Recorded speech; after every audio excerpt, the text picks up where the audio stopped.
안녕하십니까?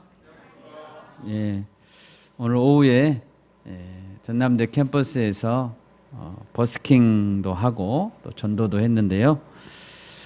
하나님을 찬양할 수 있고 또 증인으로 쓰임 받을 수 있어서 좋았습니다. 아멘. 예수님의 증인으로 살아가는 우리 교회가 되기를 소원합니다. 국제법에 치외 법권 지역이란 그런 용어가 있습니다. 치외 법권이란 국제관계에 있어서 다른 나라의 영토 안에 있으면서도 그 나라의 국내법에 적용을 받지 아니할 권리입니다. 예를 들면 대사관, 외국에 있는 군사기지 또는 UN 사무소 같은 곳이 치외법권 지역입니다. 교회나 성당이나 사찰 같은 종교시설은 법적으로 치외법권 지역이 아닙니다. 예수님은 성령을 힘입어 귀신을 쫓아내시면서 말씀하셨습니다.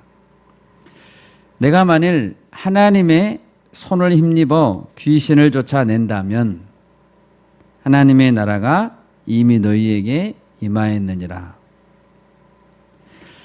하나님 나라는 하나님이 왕이신 나라입니다. 성도는 이미 임한 하나님의 나라에 살고 있으면서 동시에 세상 나라에도 속해 있는 자들입니다. 로마 법정에서 빌라도가 예수님께 물었습니다. 네가 유대인의 왕이냐? 이 질문에 예수님은 대답했습니다.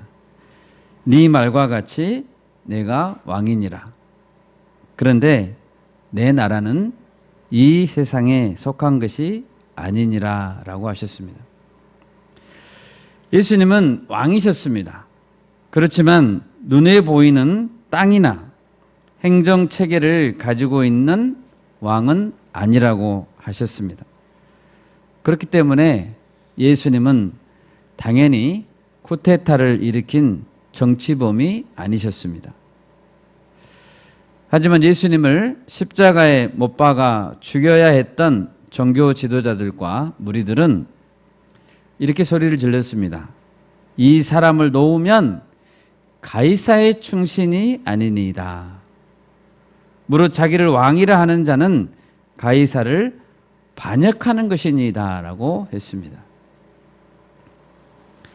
여러분, 눈에 보이는 외형적인 교회가 곧 하나님 나라는 아닙니다. 지금 하나님 나라는 우리 마음 안에 있습니다. 예수님은 평생 그렇게 살았습니다. 로마 제국의 영토 안에 살면서 가이사의 것은 가이사에게, 하나님의 것은 하나님께 바치라 하셨고 로마의 법을 지켰지만 마음 중심에는 언제나 로마 황제 가이사가 아닌 아버지 하나님이 계셨습니다. 예수님은 광야에서 사탄에게 시험을 받으실 때 주 너의 하나님께 경배하고 다만 그를 섬기라 라고 했습니다. 이 세상의 통치자들은 백성들에게서 여러 가지 것을 강제로 빼앗아갈 수 있지만 마음속에서 하나님을 향하는 신앙심은 가져갈 수 없습니다. 여러분, 성도는 세상 나라에 살고 있으면서도 동시에 하나님 나라의 법에 순종하는 사람들입니다. 만약 내가 이 땅에 살고 있지만 보다 상위법으로 하나님 나라의 법에 따라 살고 있다면 나는 우선적으로 하나님 나라의 시민입니다. 세상과 하나님의 가치가 충돌할 때 누구에게 무릎을 꿇고 경배하는가는 내가 어느 나라의 시민인가를 드러내는 증거입니다. 오늘 말씀의 제목은 천국에 들어가려면입니다. 여러분, 우리는 천국에 들어가는 것을 열망하고 있지만 과연 얼마나 천국 백성으로 살아가는 것에 익숙해져 있을까요? 그리고 준비하고 있을까요? 오늘 본문에서 천국에 대해 예수님께서 가르치시고 있는 것이 무엇입니까? 첫째는 예수님을 따라다녔던 모든 자가 다 천국에 들어가지는 않는다는 것입니다. 1절을 보십시오. 예수님께 제자들이 물었습니다. 천국에서는 누가 크니까? 하늘나라에서는 누가 가장 큰 사람입니까? 라는 질문입니다. 그런데 예수님은 어떤 자가 천국에서 큰 자인가 대답해 주시지 않고 너희는 이렇게 되지 않으면 천국에 들어갈 수 없다라고 말씀하셨습니다. 그리고 결단코 들어갈 수 없다라고 힘주어서 강조했습니다. 우리가 물어야 될 중요한 질문은 내가 천국에서 큰 사람으로 인정받을 것인가, 작은 사람으로 평가받을 것인가가 아니라 내가 천국에 들어갈 수 있는가 라는 것을 물어야 한다는 의미입니다. 많은 사람들은 자신이 천국에 당연히 들어갈 수 있다고 생각합니다. 제자들도 그랬습니다. 예수님을 따라다니며 3년간 고생하며 예수님 최측근으로 살아가고 있는 제자들은 당연히 자신들은 천국에서 높은 자리에 앉을 것이라고 꿈에 부풀어 있었습니다. 그리고 예수님이 십자가를 지시기 위해 예루살렘으로 향해 가고 있다라고 말씀하셨음에도 불구하고 누가 우리들 중에 높은 자리에 앉을 사람인가 경쟁하고 논쟁했습니다. 지금 예수님께 나와 천국에서는 누가 크니까? 라고 묻는 12 제자들 중에 한 명 가룟 유다는 천국에 가지 못했습니다. 가룟 유다는 돈꾀를 맡은 재정 담당자로 열심히 예수님 곁에서 사역했지만 결국 천국에 들어가지 못했습니다. 많은 사람들은 교회에서 봉사활동에 힘씁니다. 어떤 사람은 헌금도 많이 합니다. 그리고 열심히 사역에 참여하면서 이런 내가 천국에 못 들어간다면 세상에 누가 천국에 들어갈 수 있겠는가 라고 생각합니다. 그리고 천국에 가면 누가 큰 상을 받을까? 옆에 있는 저 형제님이 큰 사람일까? 날마다 교회에서 봉사하는 저 권사님은 틀림없이 큰 칭찬을 받을 거야 라고 생각합니다. 여러분, 구약시대 이스라엘 백성들은 전부 천국에 갔을까요? 열왕기서에 보면 북이스라엘 왕국의 많은 사람들은 스스로를 선민이라고 생각하고 하나님을 잘 믿는다고 하면서도 송아지로 만든 우상을 섬겼고 바알신과 아세라신을 같이 예배했습니다. 북이스라엘만 그런 것이 아닙니다. 남유다 왕국의 백성들도 마찬가지입니다. 신앙 개혁을 이루고자 했었던 소수의 영적 지도자들은 얼마나 개혁하기가 어려웠을까요? 역부족이었고 결국 두 왕국 모두 망했습니다. 여러분, 하나님도 섬기고 우상도 섬기면 과연 하나님의 백성이라고 할 수 있을까요? 결코 그럴 수 없습니다. 그런 자들도 모두 천국에 들어간다면 무엇 때문에 여호수아나 엘리야가 오직 여호와만 섬기라 라고 결단을 촉구했겠습니까? 눈에 보이는 교인들과 눈에 보이지 않는 진짜 성도, 참 교회는 같지 않다는 것을 잊지 말아야 됩니다. 예수님 당시에도 하나님을 잘 믿는다고 사람들에게 인정받던 자들이 천국에 들어가지 못했습니다. 예수님께서는 그들에 대해 이렇게 말씀했습니다.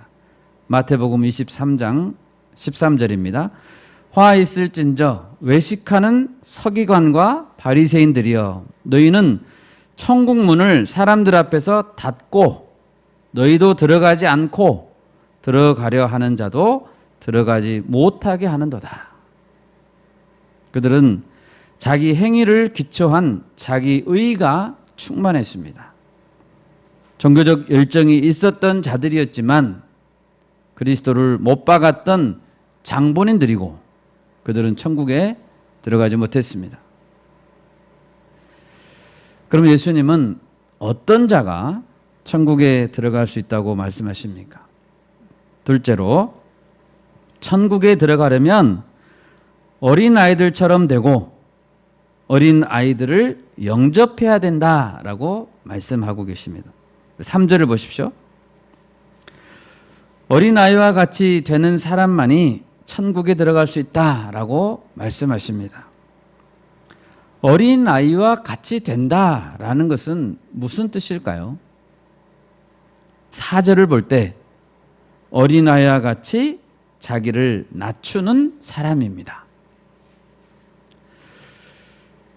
평소에 화도 잘 안 내고 성격이 온순하고 타고난 성격이 겸손한 사람이라는 뜻이 아닙니다.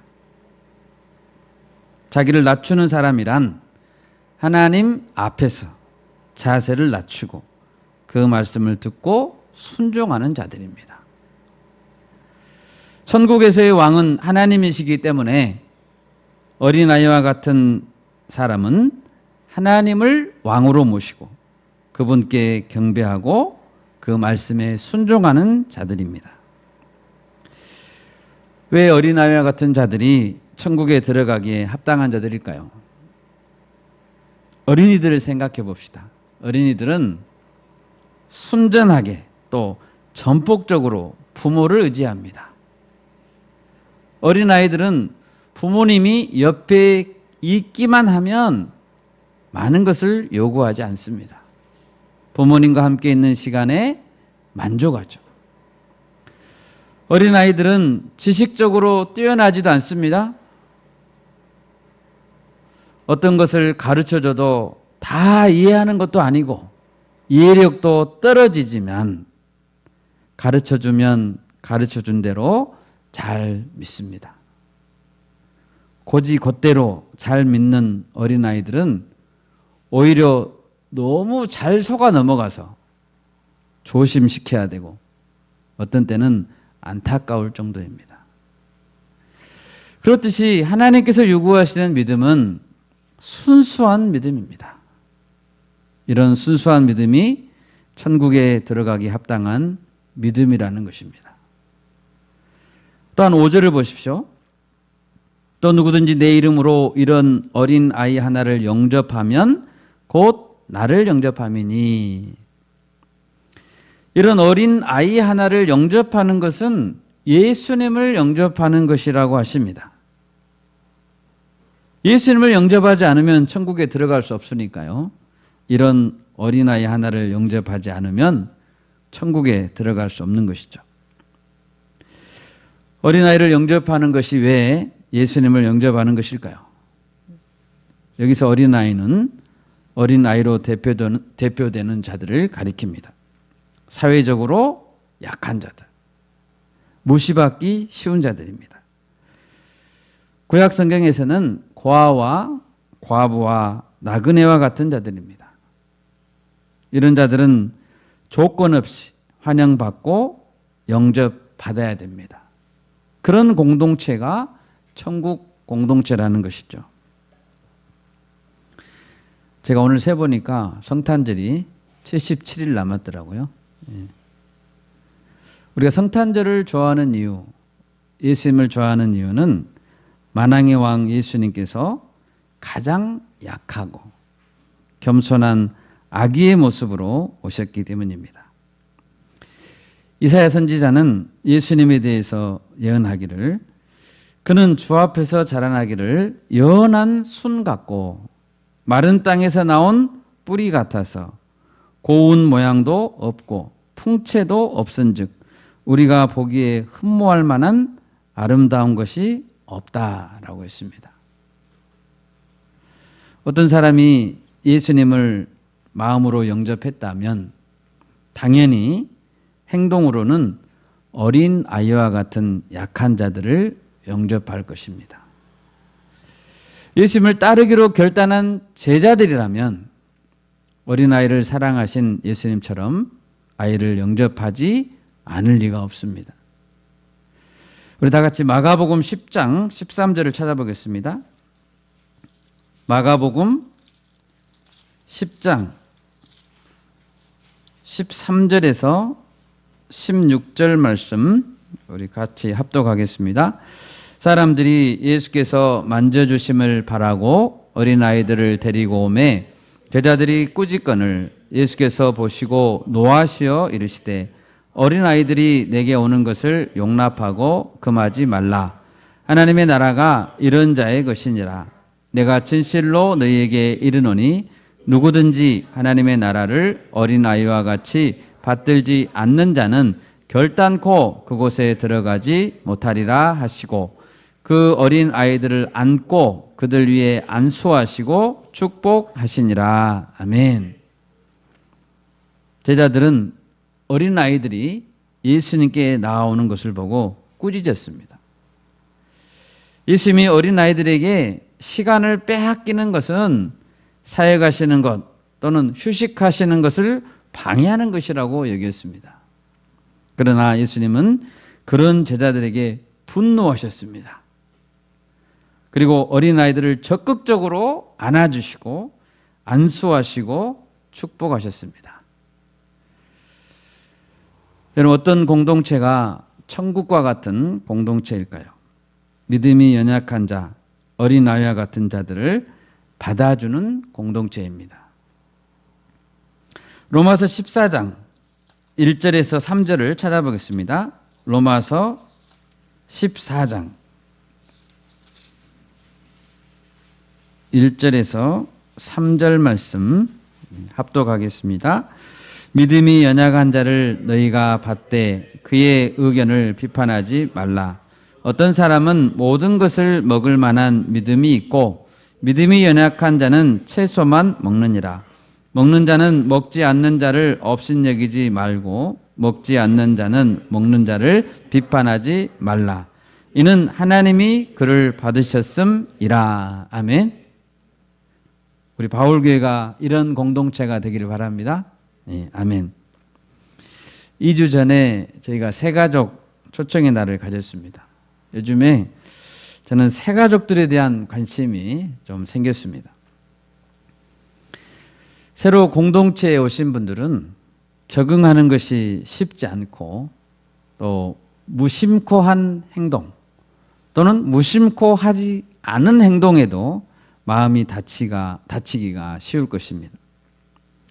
우리 모든 공동체 전체가 새가족들 정착을 위해 간절히 기도하고 관심을 기울일 수 있으면 좋겠습니다.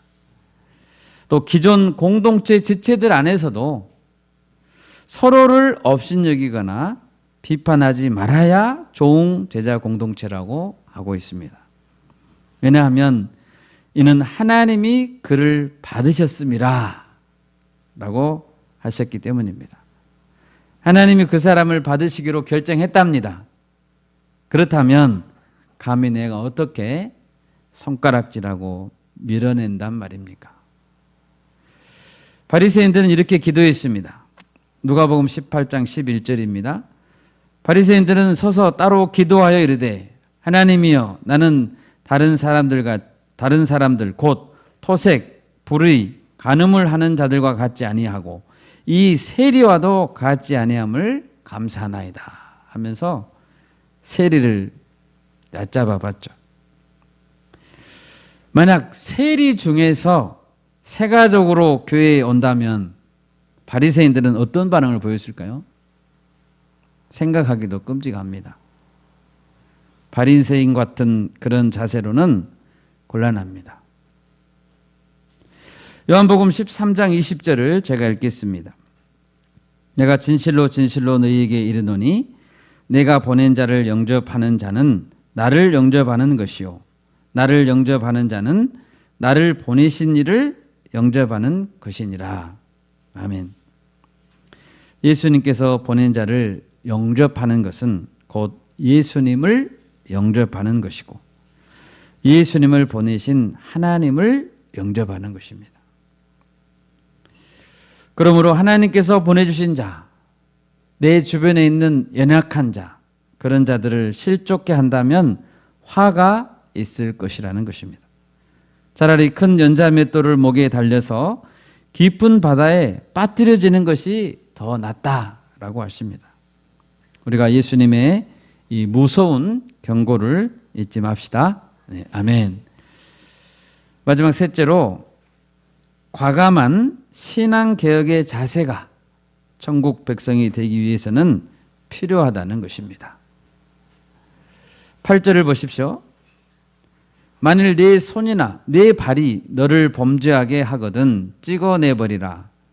장애인이나 다리 저는 자로 영생에 들어가는 것이 두 손과 두 발을 가지고 영원한 불에 던져지는 것보다 나으니라. 이 말씀은 얼마나 엄중한 말씀입니까? 교회 공동체가 개혁되어야 하는 이유는 바른 신앙 위에서 모든 지체가 천국에 들어가야 되고 또 그 안에서 지체가 실족하여 천국길의 여정에서 떠나지 않게 하기 위해서 개혁되어야 하는 것입니다.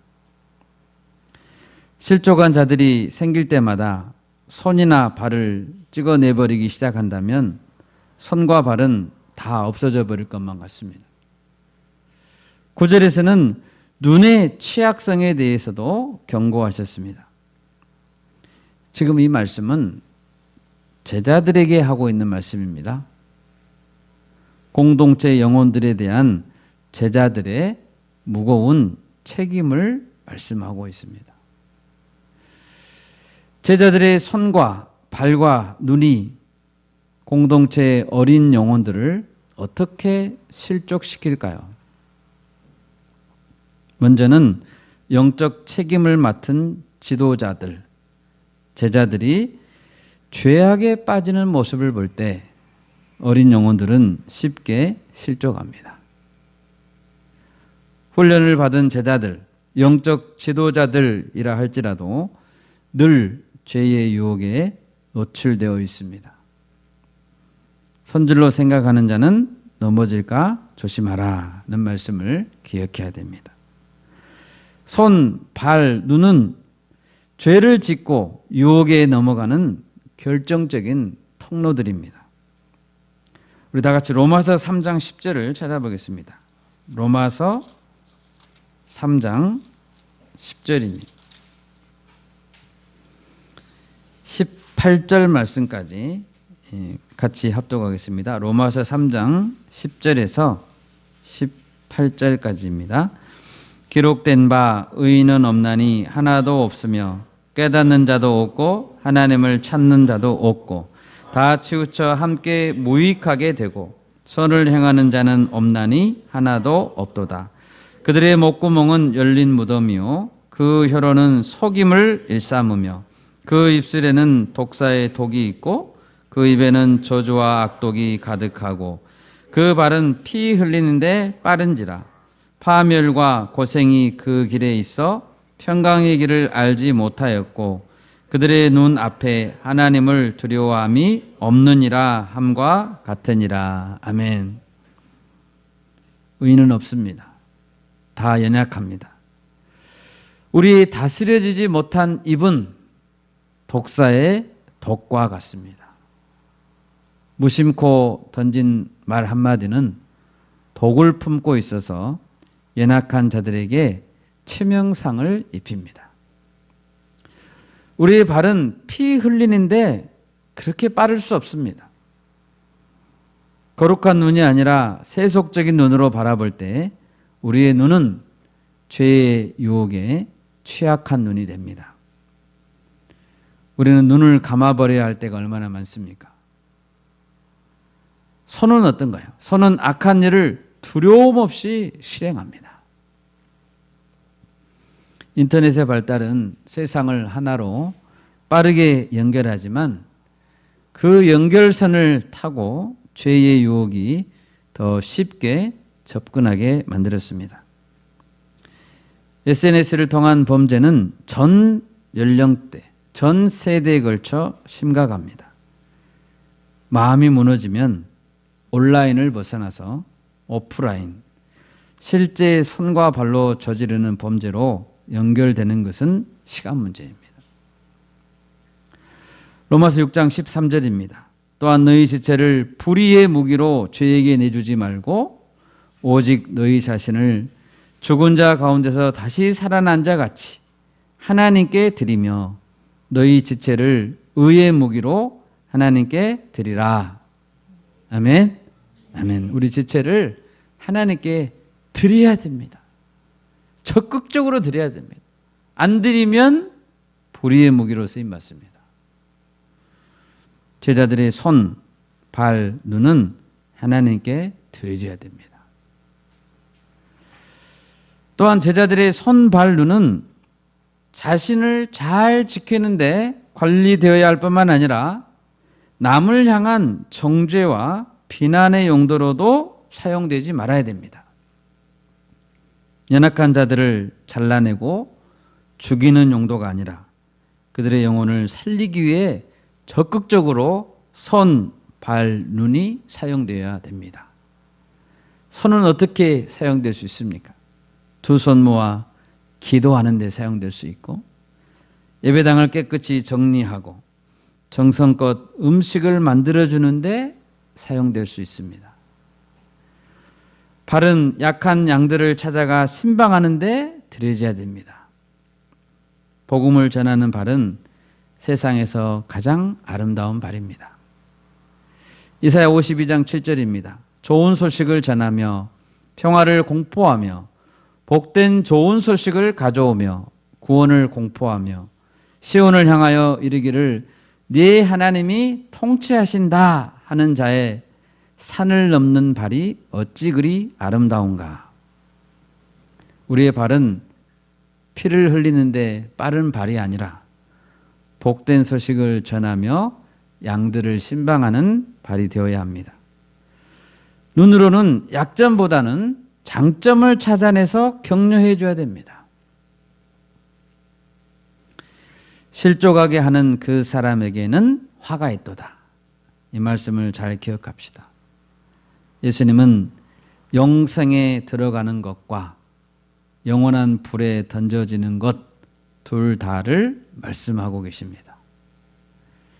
영생에 들어가는 것과 지옥불에 던져지는 것 둘 다를 말하고 계십니다. 두 장소 모두 실제하는 장소입니다. 이 땅에서 지금 우리가 어떻게 살아가는가가 영생과 지옥을 결정하게 될 것이라는 뜻입니다. 예수님은 천사들의 존재, 하늘에 계신 아버지 하나님의 존재를 분명하게 말씀하고 있습니다. 사도 바울은 감옥에 갇혀 있으면서 빌립보 교회 성도들에게 편지를 썼습니다. 그리스 북부의 빌립보는 지금은 황량한 고대 유적지만 남아있는 곳이지만 당시에는 마게도니아 지역의 으뜸가는 도시였습니다. 첫 성이었습니다. 로마의 식민 도시였던 빌립보의 시민들은 로마의 시민권이 주어졌습니다. 바울 시대의 로마의 시민권은 대단히 귀중한 것이어서 빌립보 시민들은 로마인이라는 것을 대단히 자랑스러워했습니다. 그렇지만 사도 바울은 빌립보에 사는 성도들에게 진정한 시민권은 로마 시민권이 아니라 천국의 시민권이라고 가르쳤습니다. 바울 자신도 나면서부터 로마 시민권을 가진 자였지만 그는 천국 본향을 바라보는 순례자처럼 여행자처럼 살았습니다.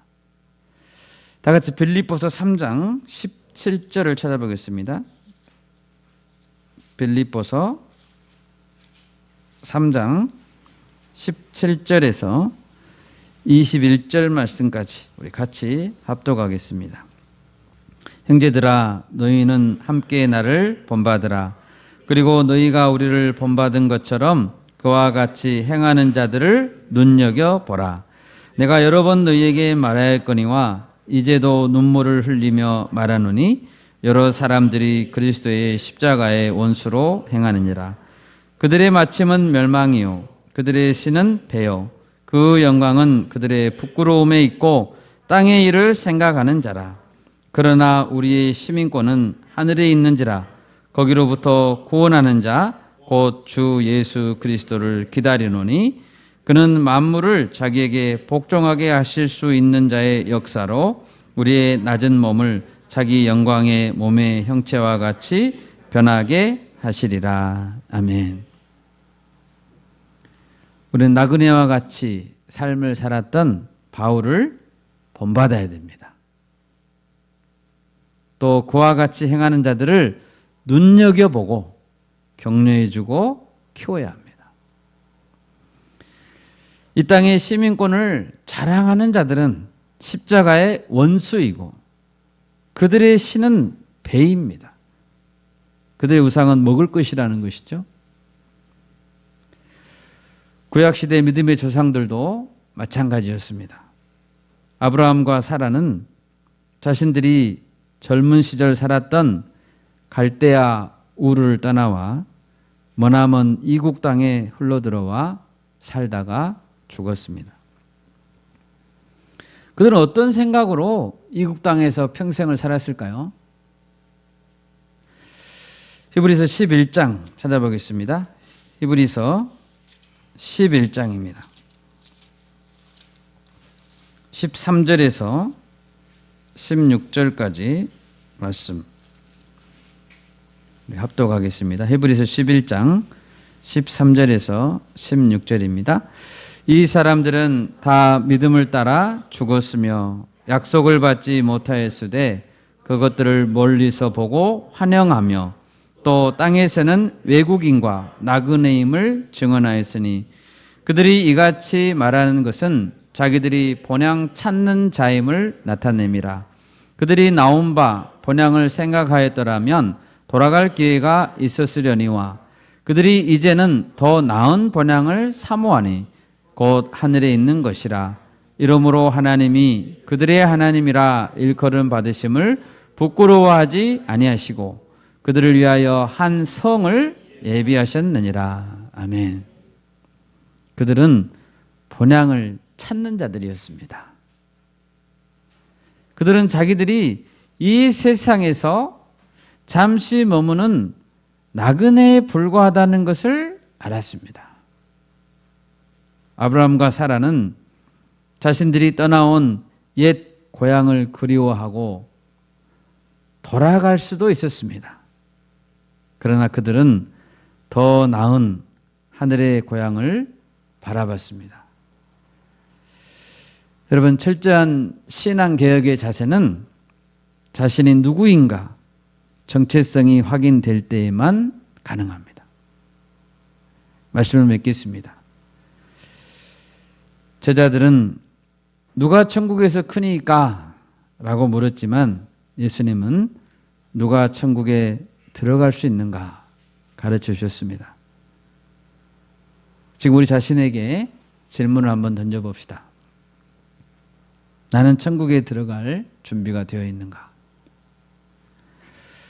여러분, 우리 모두 천국에 들어갈 수 있기를 바랍니다. 네, 아멘.